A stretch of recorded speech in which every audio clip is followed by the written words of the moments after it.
हाय, आपके साथ मैं हूँ Surabhi Sharma. India TV YouTube channel subscribe करिए, बेल आइकन दबाएं। आप देख रहे हैं जीतेगा इंडिया। नमस्कार, मैं हूं अजय कुमार।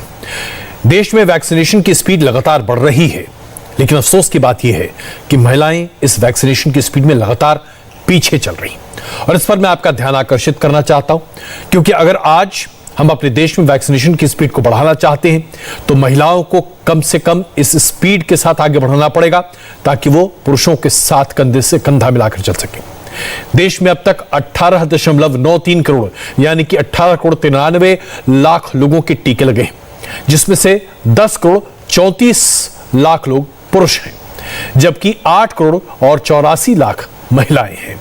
अब यह बात चिंता का विषय है, और वो इसलिए क्योंकि वैक्सीनेशन की गति जैसे जैसे आगे बढ़ रही है, इसमें पुरुषों को वैक्सीन ज्यादा लग रही है, महिलाओं के टीके कम लग रहे हैं, और यह अंतर भी बढ़ता जा रहा है।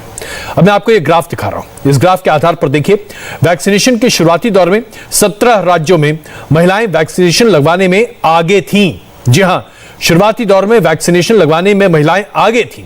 अब सिर्फ 6 राज्य हैं जहां पर महिलाएं आगे, बाकी सभी राज्यों में महिलाएं पिछड़ रही हैं।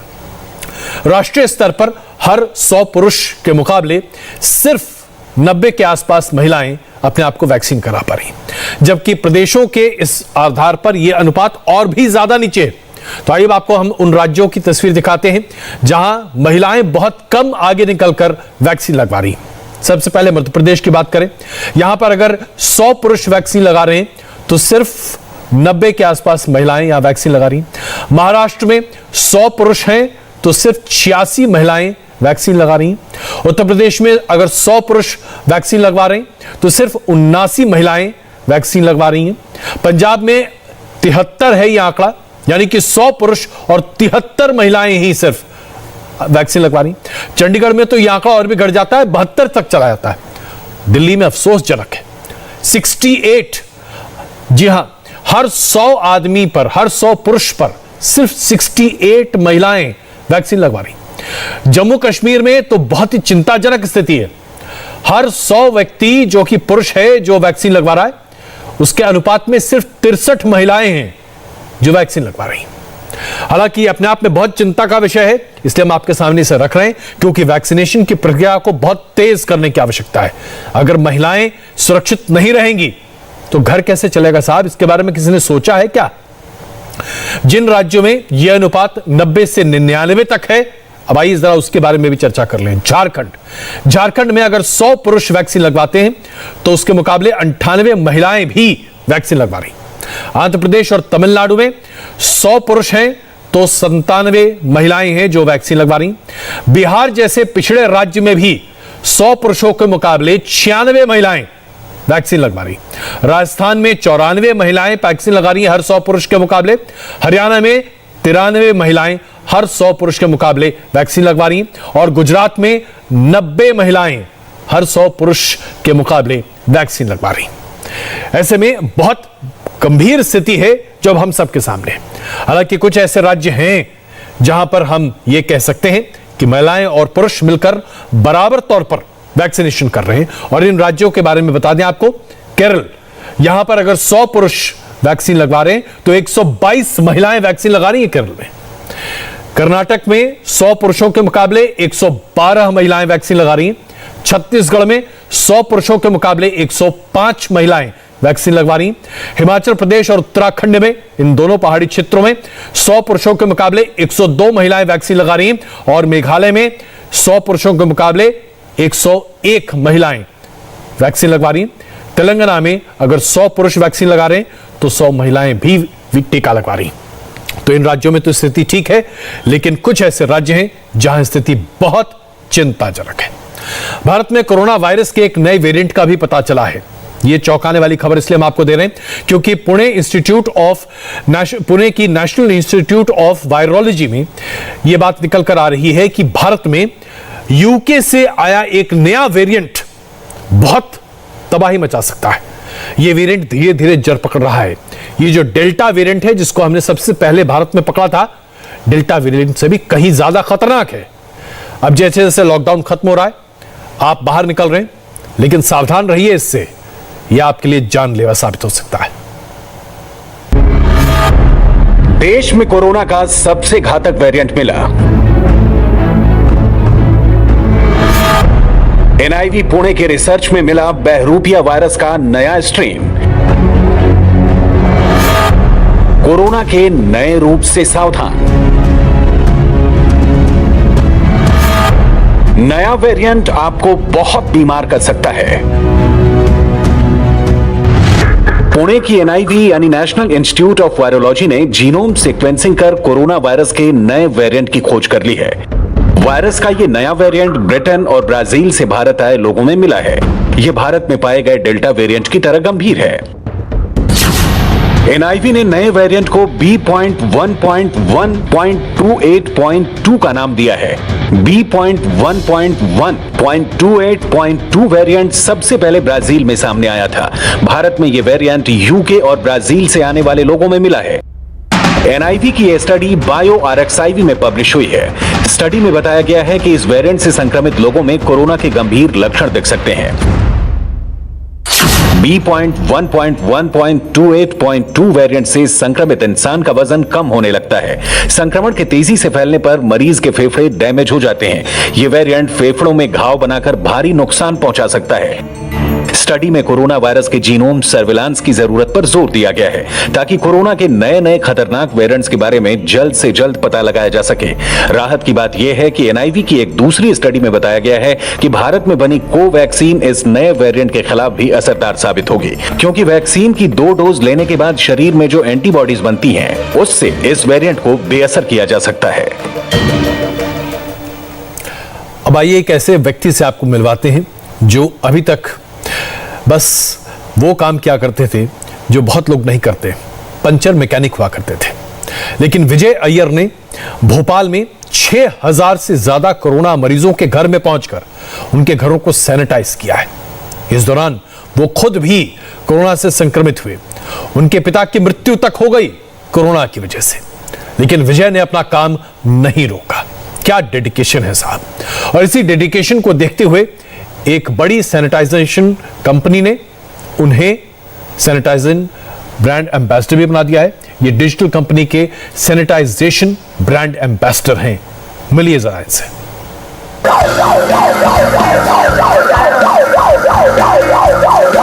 ये विजय अय्यर हैं और ये उनकी सैनिटाइजर स्कूटी,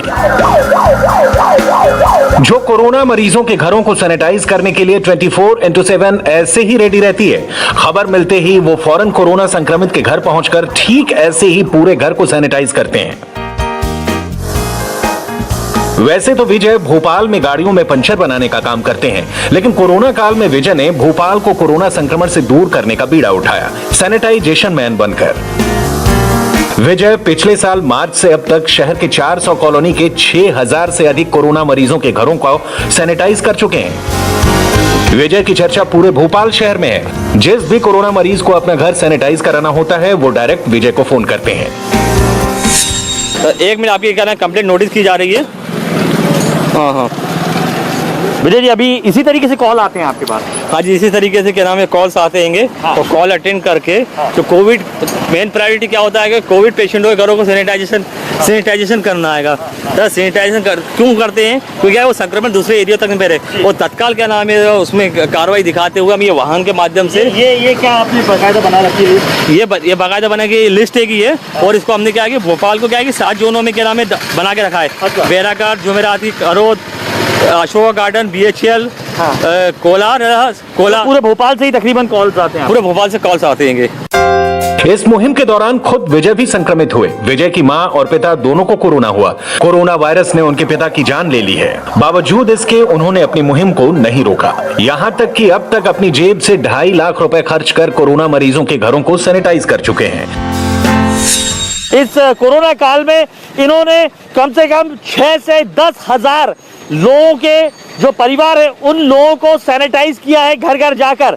अब इन्हें सैनिटाइजर मैन के तौर पर पहचाना जा रहा है और बाकायदा जो एक व्यावसायिक जो कंपनी है उसने अपना इन्हें ब्रांड एम्बेसडर भी घोषित किया गया है। विजय सिर्फ कोरोना मरीजों के घरों को ही नहीं बल्कि जो भी उन्हें बुलाता है उनके घर को सैनिटाइज करते हैं। शहर के सभी पुलिस स्टेशनों को भी सैनिटाइज करते रहते हैं ताकि पूरे भोपाल को कोरोना संक्रमण से दूर रखा जा सके। और आइए अब आपको ले चलते हैं कश्मीर के बारामूला जिले में। एक वक्त हुआ करता था जब यहां पर घुसपैठ, गोलाबारी और पाकिस्तान के तरफ से हुई कार्रवाई का जिक्र लगातार हुआ करता था, लेकिन आज वैक्सीनेशन यहां सुर्खियों में है। और वो इसलिए क्योंकि इस दूर दराज इलाके में जो पाकिस्तान के सीमावर्ती क्षेत्र के तौर पर देखा जाता है, यहां गांव-गांव, घर-घर घूमकर लोगों को वैक्सीनेट किया जा रहा है। लगभग पूरी आबादी यहां वैक्सीनेटेड है।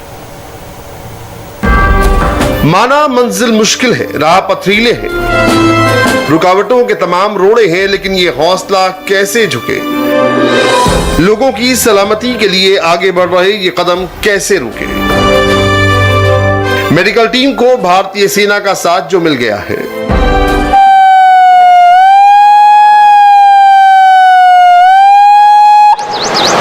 कृपया गांव निवासी ध्यान दें, कोविड-19 से डरने की जरूरत नहीं है। नोवल कोरोना वायरस से बचा जा सकता है।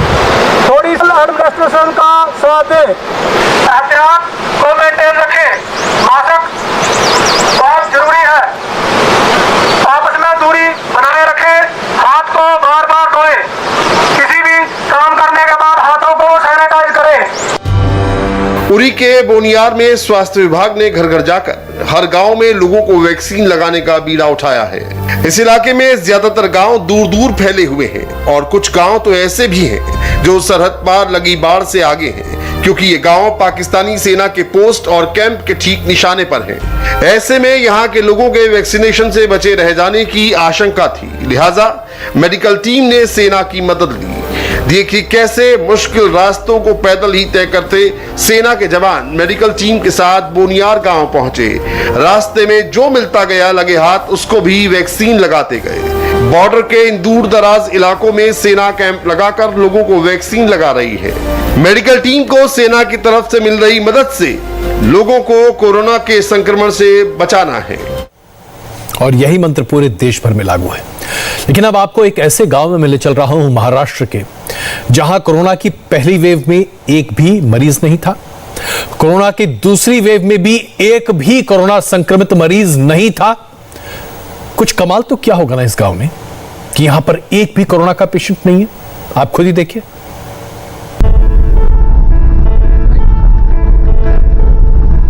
इन्हीं रास्तों से होकर इंडिया टीवी की टीम महाराष्ट्र के उस गांव में पहुंची जहां अब तक एक भी कोरोना का केस सामने नहीं आया है। ये ठाणे जिले का काला भोंडा गांव है। गांव अभी तक कोरोना के संक्रमण से बचा हुआ है। पहाड़ियों के बीच मौजूद इस गांव की आबादी 1500 के करीब है। गांव में तकरीबन 200 मकान हैं, लेकिन किसी भी घर में कोरोना की एंट्री नहीं हो सकी है। ये गांव के लोगों को बताया कि कोरोना की लहर आई है, किसी ने गांव के बाहर नहीं जाने का और बाहर के जो कुछ आने वाले हैं उनको भी गांव में नहीं आने देने का। तो इस वजह से जो मेन रास्ता है वो रास्ते पे उसने झाड़ को काट के वो गांव को बाहर के लोगों को आने के लिए बंद कर दिया और गांव के लोग हैं ये गांव में रह गए। आखिर कोरोना काल में ये गांव कैसे महफूज रहा? गांव वालों ने कैसे कोरोना के लिए नो एंट्री का बोर्ड लगाया? इसे जानने जब इंडिया टीवी की टीम गांव में पहुंची तो हर कोई अपने अपने काम में लगा हुआ मिला। कोई जानवरों की देखरेख में व्यस्त था तो कोई लकड़ी काटने में। किसी भी बाहरी शख्स को जो गांव से बाहर रहते थे, भले वो कहीं काम करने के लिए गए हुए थे, वापस आना चाहे तो उन लोगों को भी बाहर ही रोका गया कि आपके आने से गांव में खतरा हो सकता है। साथ ही जो लोग गांव में रहते हैं उन्हें भी शहर जाने पर रोक लगा दी गई। यानी कि पूरी तरह से एक निर्णय गांव का लेने के बाद में ना तो कोई बाहरी शख्स इस गांव में आ सकता था, ना ही कोई यहाँ का शख्स किसी शहर की दिशा में जा रहा था, जिससे संक्रमण पूरी तरह से ठप हो गया। कालाभोंडा गांव मुंबई से करीब 100 किलोमीटर दूर है। ये ठाणे जिले में पड़ता है। जिला मुख्यालय से गांव की दूरी करीब 70 किलोमीटर है। ठाणे में कोरोना विस्फोट हुआ, लेकिन इस गांव में कोरोना अपने पैर नहीं पसार सका। कमाल की बात है, इस गांव में 2 वेव कोरोना के निकल गए, एक भी कोरोना का पेशेंट नहीं है। बेंगलुरु के एक जाने माने डॉक्टर ने देश के सभी मजदूरों को वैक्सीन लगाने की शुरुआत की है और यह जबरदस्त मिशन है। काश हमारे देश के तमाम और लोग भी इस मिशन में शामिल हों। इसके बारे में चर्चा करेंगे बस इस छोटे से ब्रेक के बाद।